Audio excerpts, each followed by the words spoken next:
बहुत स्वागत है आप सभी का प्राइम न्यूज देख रहे हैं आप। मैं हूं आपके साथ सिमरन पटेल और इस वक्त की बड़ी खबर के साथ बुलेटिन की शुरुआत करेंगे। देहरादून में माता अहिल्याबाई होलकर की जयंती के कार्यक्रम का आयोजन किया गया। भव्य कार्यक्रम का आयोजन किया गया। कार्यक्रम का शुभारंभ सीएम धामी ने किया और बीजेपी राष्ट्रीय महासचिव विनोद तावड़े भी पहुंचे रहे। दीप प्रज्वलित कर कार्यक्रम का शुभारंभ किया गया। इस दौरान अहिल्याबाई होलकर को पुष्प अर्पित किया गया। सीएम धामी ने भी उन्हें पुष्पांजलि अर्पित की है। सीएम धामी ने कहा, अहिल्याबाई होलकर का जीवन सामाजिक न्याय और नारी सशक्तिकरण का प्रेरणा है। तो भव्य कार्यक्रम का आयोजन किया गया। सीएम धामी भी इस कार्यक्रम में मौजूद रहे, जो कि आप तस्वीरों के माध्यम से भी देख सकते हैं। और इस दौरान सीएम धामी ने कहा, अहिल्याबाई होलकर का जीवन जो है प्रेरणादायी है।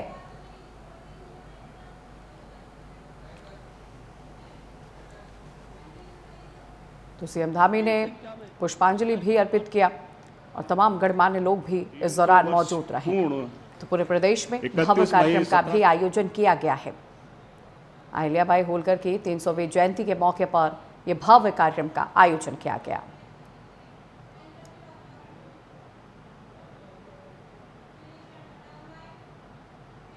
खबरों में आगे बढ़ेंगे। देहरादून में उत्तराखंड राज्य आपदा प्रबंधन द्वारा आयोजित कार्यक्रम में सीएम धामी ने भी शिरकत किया। इस अवसर पर मानसून 2025 के को लेकर क्या तैयारी है, इसे लेकर सीएम धामी ने भी अपनी बात रखी है। कार्यशाला आयोजित की गई, जिसमें सीएम धामी ने संबोधित करते हुए अधिकारियों को कई निर्देश भी दिया। आपको जानकारी दे दें कि मानसून को देखते हुए कार्यशाला का आयोजन किया गया, जिसमें धामी सरकार की तरफ से क्या कुछ तैयारी की जा रही है, इसे लेकर सीएम धामी ने संबोधन में बताया भी है। खबरों में आगे बढ़ेंगे। मानसून सीजन के लिए पीडब्ल्यूडी विभाग ने पूरी तरह से कमर कस ली है। सचिव पीडब्ल्यूडी डॉक्टर पंकज कुमार पांडे का कहना है कि मानसून सीजन के लिए विभाग ने पूरी तरह से तैयारी कर ली है। मानसून सीजन से पहले सभी तैयारियों को अंतिम रूप भी दिया जा चुका है। आगे के लिए विभाग ने पहले से ही एसओपी तैयार किया है। जैसे ही मानसून सीजन की शुरुआत हो जाएगी, सभी अधिकारियों को अलर्ट भी किया गया है। तो बाकायदा देखिए, अब इसमें फैसला भी लिया गया मानसून को लेकर। पीडब्ल्यूडी पूरी तरह से अलर्ट है। मानसून शुरू होगा, सभी अधिकारियों को अलर्ट भी किया जाएगा। देखिए, बारिश में पहाड़ों में हमेशा ही कुछ ना कुछ प्रॉब्लम होती है, बट हम लोग तैयार हैं, मेंटली भी प्रिपेयर्ड हैं कि अगर बारिश ज्यादा भी होगी तो कैसे उसको हैंडल करेंगे। चारधाम यात्रा का पूरा जो रूट है, मेरे द्वारा स्वयं 2 बार पूरे रोड का इंस्पेक्शन किया गया है। सारी एजेंसी के साथ मीटिंग की गई है और हमारा एसओपी बना हुआ है, जो हम बारिश जब भी मानसून अनाउंस होता है कि इस डेट से आ रहा है, उससे पहले उसको हम एक्टिवेट कर देते हैं। हर एक जगह जो नोन जगह है जहाँ पे लैंडस्लाइड होता है या रोड बंद होती है, उस पे कितना वहां पे इश्यूज हैं, उसके हिसाब से 1 मशीन, 2 मशीन, 3 मशीन हमेशा प्लेस की जाती हैं। कौन कौन इंचार्ज होगा हमारा अधिकारी कर्मचारी, उसका भी हम लोग डिटेल बनाते हैं। और खबरों में आगे बढ़ेंगे। यमुना नदी तट पर नगरपालिका भटकोट में शहीद दिवस कार्यक्रम का आयोजन किया गया। इस मौके पर स्थानीय लोगों के साथ पुरानी पेंशन बहाली को लेकर आंदोलनरत कर्मचारियों ने तिलाड़ी में वीर शहीद को नमन भी किया है, श्रद्धांजलि भी अर्पित की है। इस दौरान सैकड़ों लोग भी मौजूद रहे। श्रद्धांजलि अर्पित करने के लिए लोग पहुंचे और लोगों ने शहीदों से प्रेरणा लेकर अपने अधिकारों से लड़ने का संकल्प भी लिया है। तो देखिए, लोग यहाँ पर पहुंचे रहे जहां शहीदों को श्रद्धांजलि भी अर्पित की गई और उन्हें नमन भी किया गया। साथ ही साथ यहाँ पर शहीदों से प्रेरणा लेकर अपने अधिकारों को लेकर संकल्प भी लिया गया है। अधिकारों को लेकर किस तरह उसे लड़ना है, उसे लेकर संकल्प भी लेते हुए लोग नजर आए हैं। सबसे पहले तो तिलाड़ी शहीद के जो शहीद लोग हैं, उनके चरणों में मैं नमन करता हूँ। और हर साल 30 मई को तिलाड़ी दिवस मनाया जाता है, तो ये मुझे प्रथम बार मौका मिला है नगर पालिका अध्यक्ष के नाते इस मेले को होस्ट करने का। तो मैं इस बार इसमें मैंने खुद भी स्वीकार भी करता हूँ, अव्यवस्था रही है कुछ बारिश के कारण में, लेकिन अगली बार हम इस जो शहीदों के याद में जो मेला मनाते हैं और इसमें किसी भी तरह की कोई कमी नहीं। कुछ समय पहले नगर निगम की हुई बोर्ड बैठक में 35-35 लाख रुपए के विकास कार्यों को लेकर स्वीकृति देकर निविदा जारी की गई, जिससे पहले चरण में शहर भर में निर्माण के लिए तकरीबन 200 से ज्यादा सड़कों को चिन्हित भी किया गया। इसे लेकर देहरादून के नगर आयुक्त नामित बंसल ने कहा कि विकास कार्यों के लिए टेंडर निकाले गए हैं। साथ ही उन्होंने कहा कि उन कार्यों को जल्द से जल्द पूरा कराने की योजना भी बनाई जा रही है और इसके गुणवत्ता को भी देखते हुए पूरी तरह से ध्यान भी दिया जा रहा है। तो 200 से ज्यादा सड़कें जो है वो चिन्हित भी की गई और कहा यह भी गया नगर आयुक्त की तरफ से जल्द पूरे काम को पूरा भी कराया जाएगा। विकास कार्यों को लेकर टेंडर भी जारी किया गया है। योजना को लेकर ये भी कहा गया है कि जल्द से जल्द काम भी कराया जाएगा। इसके गुणवत्ता का भी खास ध्यान भी रखा जाएगा।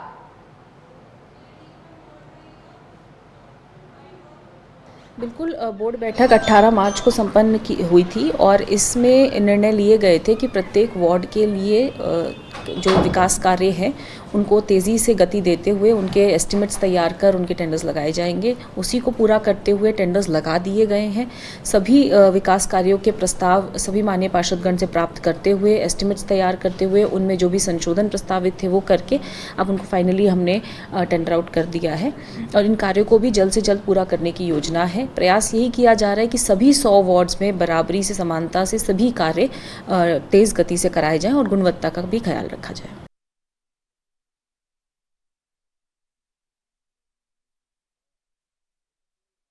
बिल्कुल, बोर्ड बैठक 18 मार्च को संपन्न हुई थी और इस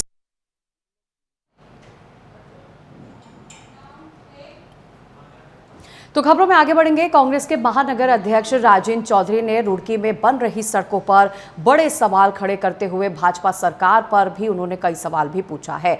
लोक निर्माण विभाग के अधिकारी पर गंभीर आरोप भी लगाया है। कहा कि स्थानीय विधायक और लोक निर्माण विभाग के अधिकारियों द्वारा भारी कमीशन खोरी के चलते जो सड़कें या नालियों का निर्माण हो रहा है उसमें गुणवत्ता को ध्यान में नहीं रखा जा रहा है। उसमें गुणवत्ता नाम की कोई भी चीज नहीं है। तो कमीशन खोरी का भी आरोप इनके द्वारा लगाया गया है और साथ ही साथ वो कह रहे हैं कि अधिकारियों की मिलीभगत की वजह से काम जो है सही ढंग से नहीं किया जा रहा है। लोक निर्माण विभाग के अधिकारियों पर भी गंभीर आरोप लगाया गया है। स्थानीय विधायक और लोक निर्माण विभाग के अधिकारियों द्वारा भारी कमीशन खोरी का भी आरोप इनके द्वारा लगाया गया। उन्होंने कहा कि यही वजह है कि जो नालियों का निर्माण कराया जा रहा है उसमें गुणवत्ता नाम की कोई चीज ही नहीं है।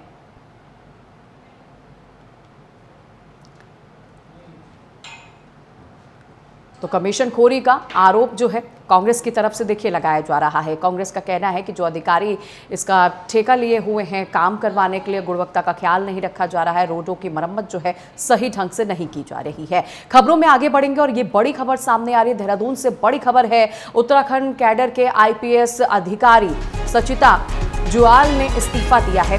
बता दें आपको, ये इस्तीफा उन्होंने दिया है। वर्तमान में SP विजिलेंस के पद पर तैनात थी रचिता जुयाल ने इस्तीफा दे दिया है। पूर्व में राज्यपाल के ADG भी रही हैं रचिता।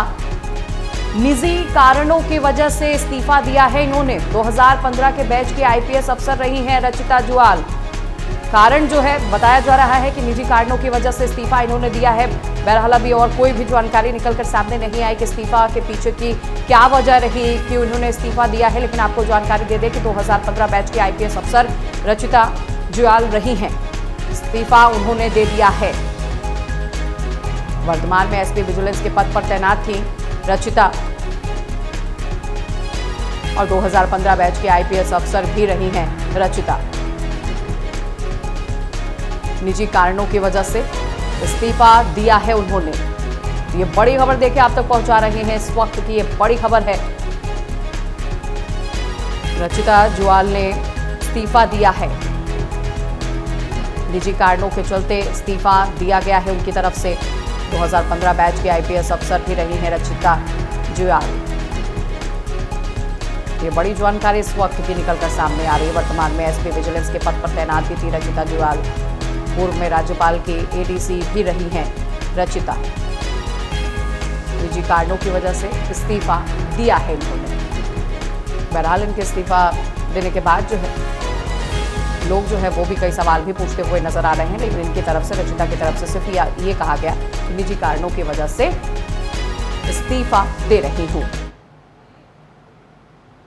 खबरों में आगे बढ़ेंगे। रुड़की के भगवानपुर टोल प्लाजा पर आए दिन टोल फीस को लेकर कोई न कोई हंगामा होता रहता है, जिसको लेकर भगवानपुर टोल प्लाजा के जीएम सौरभ यादव ने मीडिया से रूबरू होकर एनएच गाइडलाइन पर भी बात करते हुए बताया कि कमर्शियल वाहनों को टोल देना जरूरी होगा। हालांकि लोकल गाड़ियों को पहले की तरह छूट मिलेगी, पर जो कमर्शियल वाहन हैं उन्हें टोल दिया जाएगा। टोल टैक्स फीस उन्हें चुकानी ही पड़ेगी। जीएम सौरभ यादव ने कहा है कि किसान यूनियन के आड़ में चल रही फर्जी गाड़ियों पर सख्ती से रोक भी लगाई जाएगी। हालांकि टोल कंपनी जो है लोकल वाहन वामियों के पास बनाने के लिए इनवाइट भी किया जा रहा है। तो सीधे आपको सुनाते हैं देहरादून में सीएम धामी ने क्या कुछ कहा, सुनिए।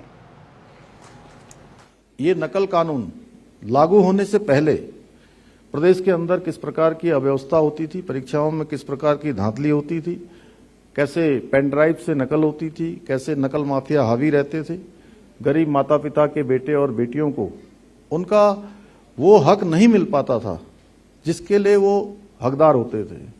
उनके साथ लगातार अन्याय होता था, उनका मनोबल लगातार गिरता जा रहा था, आत्मविश्वास की कमी होती जा रही थी। गरीब माता पिता के जो सपने थे वो लगातार टूट रहे थे। भाइयों बहनों, हमने इसकी शुरुआत की और नकल माफियाओं के खिलाफ कार्रवाई भी की। 100 से अधिक नकल माफियाओं को जेल की सलाखों के पीछे भेजा। नकल माफिया की कमर तोड़ने का काम हमने किया और साथ में देश का सबसे सख्त नकल कानून लागू किया, जिसका परिणाम हुआ कि पिछले 3 वर्षों में 23,000 से अधिक नियुक्तियां अभी तक हम अपने युवा भाई बहनों को देने में हमें सफलता प्राप्त हुई है और एक भी मामले में नकल का प्रकरण नहीं आया। एक भी मामले में कोई न्यायालय में मामला नहीं गया, कोई विवादित मामला नहीं हुआ, कहीं कोई नकल नहीं आई। और पारदर्शिता के आधार पर सच में आप सब, ये हमारी पार्टी के प्रमुख प्रतिनिधि बैठे हैं, जनप्रतिनिधि बैठे हैं, आप सब देखते होंगे। खजानदास जी यहाँ पर बैठे हैं, मैं और ये धनोल्टी एक क्षेत्र में कार्यक्रम में गए थे तो टिहरी जनपद में ही बता रहे थे कि 10 से ज्यादा लोग सामान्य परिवारों के बेटे और बेटियां उनके पीसीएस परीक्षा के परिणाम आने के बाद उस परीक्षा में चयन हुए थे। एक उसके बाद मैं वहां से चमोली गया, चमोली में ही इसी प्रकार से हमारे कई गरीब माता पिता के बेटों को चयन और का अवसर मिला, बेटियों को। पिथौरागढ़ गया, वहां भी चंपावत गया, कोई जनपद ऐसा नहीं है। और पहले जो परीक्षाएं देते थे, कई सालों से परीक्षा दे रहे थे, उनका चयन नहीं हो रहा था। अब वही हमारे भाई बहन परीक्षाओं में बैठते हैं और एक साथ उनका 3-3, 4-4 और 5-5 परीक्षाओं में चयन हो रहा है। ये परिवर्तन हुआ है। साथियों, हमने प्रदेश में भ्रष्टाचार को जड़ से समाप्त करने के लिए जीरो टॉलरेंस की नीति के तहत हम कार्य कर रहे हैं। इसी का परिणाम है कि पिछले 3 वर्षों में हमने भ्रष्टाचार में लिप्त करीब 200 से अधिक लोगों को जेल की सलाखों के पीछे पहुंचाया है। हमारा ये अभियान अभी भी लगातार जारी है। साथियों, जैसा आप सभी जानते हैं कि हाल ही में हमारी वीर सेना ने पहलगाम में हुए आतंकवादी हमले का मुंहतोड़ जवाब देते हुए ऑपरेशन सिंदूर को सफलतापूर्वक अंजाम दिया। इस अद्वितीय कार्रवाई के लिए एक बार फिर पूरी दुनिया को भारत की सैन्य क्षमता, साहस, रणनीतिक कुशलता का लोहा मानने पर मजबूर कर दिया। हमने कल ही यहीं पर कैंट एरिया में वीर सैनिकों के साथ सैनिक संवाद का कार्यक्रम आयोजन किया था, जिसमें हम व्यक्तिगत रूप से उनके पराक्रम के प्रति कृतज्ञता प्रकट कर सकें। मैं आपसे भी आग्रह करता हूं कि आप लोग हमारे वीर सैनिकों के अद्वितीय योगदान को हमेशा स्मरण रखते हुए अपने अपने क्षेत्रों में जाकर हमारी सेना के शौर्य गाथाओं को जन जन तक पहुंचाने का काम करें। और आदरणीय प्रधानमंत्री जी ने भी हम सब से अपेक्षा की है कि जो हमारी तिरंगा यात्रा सैनिकों के सम्मान में निकल रही है, सेना का अभिनंदन का जो कार्यक्रम हो रहा है, ये कार्यक्रम हमारा अनवरत रूप से चलना चाहिए, ये रुकना नहीं चाहिए। और मैंने ये भी तय किया है कि मैं भी जिस कार्यक्रम में भी जाऊंगा, चाहे 1000 कदम, 2000 कदम, जितनी भी दूरी पर होगा कार्यक्रम स्थल, वहां पहले हम लोग एक प्रतीकात्मक रूप से तिरंगा यात्रा निकालेंगे, उसके बाद ही कार्यक्रम में सम्मिलित होंगे।